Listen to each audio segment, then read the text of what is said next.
What's going on, guys? Welcome back to the channel. It's been another rainy, nasty weekend out there, so I haven't really been able to get out and do any fishing. So I thought I would sit down and give you guys a little update video, just show you guys some of the new rods and reels that we've got in, and a couple of new baits that I've got in also. The rod arsenal is getting very, very close. I've got about 3 more casting models and 2 spinning models that I want to get. I'm almost done with that, and as soon as I get done putting this rod arsenal together, I'll be able to turn my full attention to getting the kayak and getting it rigged out and figuring out the electronics that I want. But I know for sure in 2025 I want to be running a Humminbird unit with Mega 360. I think that running the 360 would be more beneficial than running forward-facing sonar at this point. I mean, yeah, it would be nice to have both options available, but you know, I'm gonna have to pick one or the other to put the money into. And to me, I think, like I said, I think the 360 would be far more useful.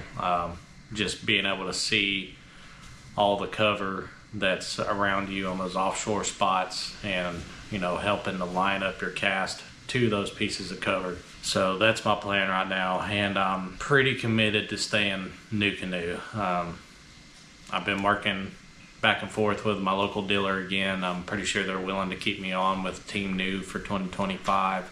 And you know, I just love that kayak. I love that platform, and I can run the pivot drive on it in, you know, in the case that I might want to go fish one of these other bodies of water that don't allow motors. So without further ado, let's get into this rod and reel arsenal. This is one I just got wrapped up that I'm super excited about. It's a 610 medium X Pride, the jerkbait rod. And I've actually had this rod before and sold it, and now I've got it back. But the last time I was running a Corrado 70 on it. This time I went something a little bit different, and this may wind up being the only non-Shimano reel I have in the lineup, but I wanted to keep this jerkbait combo super light because, I mean, it is one of those techniques that you're, you know, whipping the rod and really having to work this lure. So I really wanted to keep the weight down on this, but I didn't want to spring the money for the Shimano Aldebaran. So the next closest, most comparable reel I could find was the Cast King MG12. And overall first impressions, guys, man, I mean, it palms really nicely. The overall profile of the reel is perfect. You know, it feels good in the hand. I like that it has the clicker on the brake adjustment, if you guys can hear that. And then you also have the clicker on the spool tension. But yeah, again, comes in at 4.8 ounces, exact same weight as an Aldebaran, but basically half the cost, depending on where you look. But the real question on this one will be durability. Is it going to hold up over time, and will it take a beating and be worth the investment? I think as long as I'm taking care of it, keeping it oiled, keeping it greased up, that I'm not going to have any issues out of this reel. And you know, anytime I'm going to be looking for that lightweight reel combo, you know, I might be going Cast King on these just because of the price point they're at. Moving on, I think I showed you guys this one already. It's the 610 medium heavy, and again, I have this paired with the SLX 70. Again, this is another one of those reels that's, you know, compared to the Corrado 70, the weight is exactly the same. I mean, really, you know, when you're jumping down in price point, you might be sacrificing a little bit of durability. And I mean, again, if you're taking care of your gear like you're supposed to, you're doing your maintenance on them like you're supposed to, I don't think durability is going to be an issue. But at $150 for these reels compared to, I think, the Corrado 70 at another, like, I think they're like $250, you know, so you're saving $100.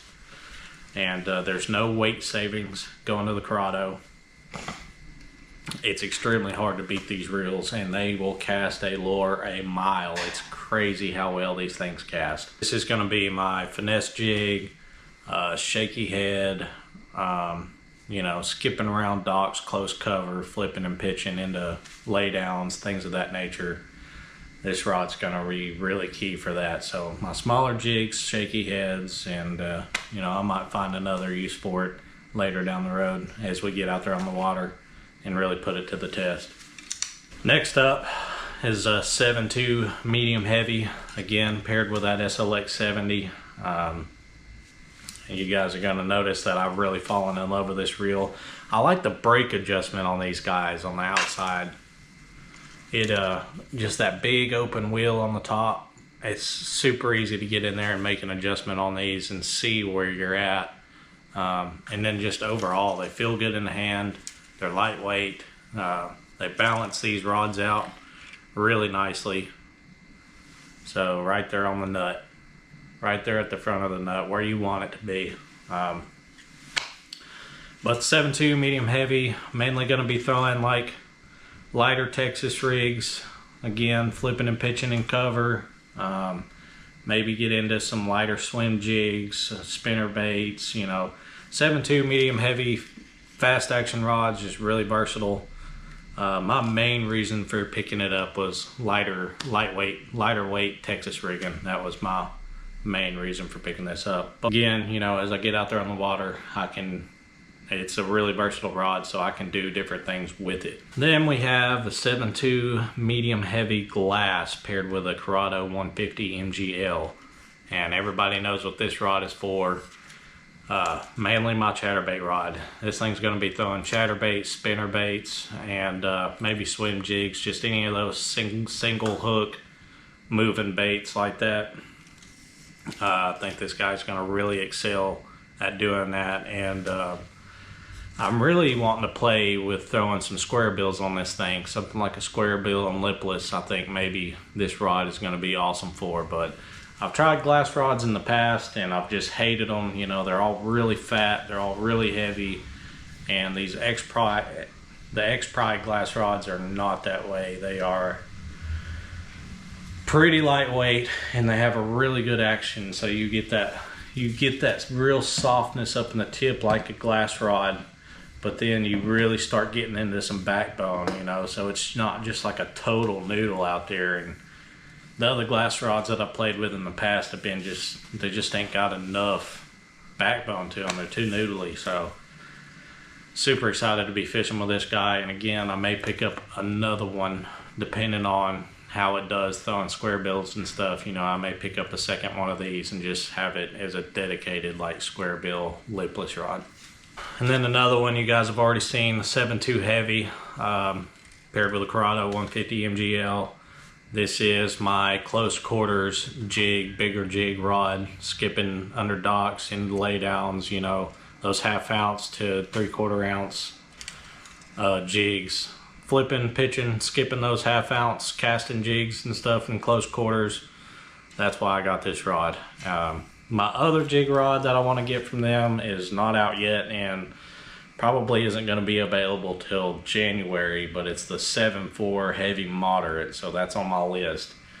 But I really want that rod in particular for dragging football head jigs and wobble head jigs offshore. I've got to get my hands on that rod. But close quarters, flipping and pitching jigs, and then the 7.4 heavy moderate, like I said, offshore dragging and wobblehead jigs. And then I've got the 7.3 extra heavy. This guy's main purpose is going to be throwing frogs, but I do want to try to do some punching with this thing also. It's going to be interesting being a shorter rod like it is, but it's definitely got the power to get bass out of heavy cover. And I'm really curious to try and play with this with some punching situations. You know, could also throw like some mag drafts and stuff on this guy. Gonna be a really versatile setup, and I'm super excited to have it in the lineup. And then this is another one of my favorites so far. It's the 7.6 heavy, and I picked this guy up for heavier Texas rigs and Carolina rigs. Again, dragging offshore structure. I wanted that extra length so I could get that little bit of extra casting distance out of them. And especially, you know, if you're throwing a Carolina rig, that's little bit of extra length really helps to cast that. yeah, super excited to have this guy, and this is another one of those rods that I'm probably going to wind up getting 2 of, because this would also be a really nice flipping, pitching, punching rod, being a 7.6 heavy. So I'll either get another 7.6 just like this one, or I'll get a 7.6 extra heavy and just have it like a dedicated punching rod set up on that. But again, paired with that Corrado 150, and this thing's gonna be a killer right here. I love this rod. And then one that if you've been following the channel, you've already seen, it's a 6.8 light X Pride. This guy will be replacing some of my spinning tackle. Gonna be throwing, you know, finesse swim baits, finesse top waters. I've actually been throwing like a little Fluke Junior on this guy on the bank and stuff, and man, just a really awesome all around do it all BFS rod. And you know, it's an X Pride, it's a feather in your hand.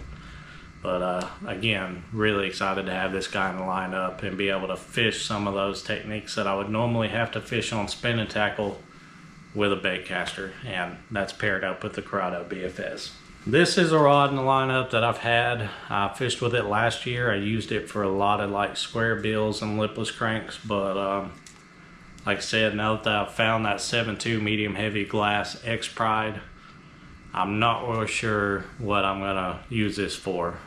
This one may become like a dedicated topwater rod, but it's a 7.2 medium moderate Zodius, again paired with the Corrado 70 MGL, the new one with the MGL 3 spool. But I got a square bill tied on it right now. I mean, it does work pretty well for a square bill rod. It loads up pretty decently, but it doesn't load up like that glass rod does. So that's where I'm kind of leaning towards maybe doing something different with this rod, or I might wind up getting rid of this rod altogether. And then speaking of top waters, I stopped and got a couple of shower blows 105s. Just another one of my favorite baits to throw around, especially this time of year. I wish I could be out there on the lake right now, but you know, got to get the kayak. But thought that was a really nice looking bait fish impersonation. Got the white on the belly. And then I also picked up one in a bone color. Shower blows 105 in a bone color. Just a classic killer. I do want to get one more, and maybe a black or something a little bit darker, just to fill out these shower blows 105 options. And then I got one of my back ordered frogs in, one of my all-time favorite frogs, the Bullywall 2 in the Little Allen color. I try to keep a stock of these things just because I have so much luck fishing them. Just got a lot of confidence in that one right there, and if you ever break one off, especially in a tournament situation, you want to make sure that you got a backup. But yeah, other than that, guys, I just really wanted to hop on here and thank all of you for watching, and all the people that have subscribed to the channel.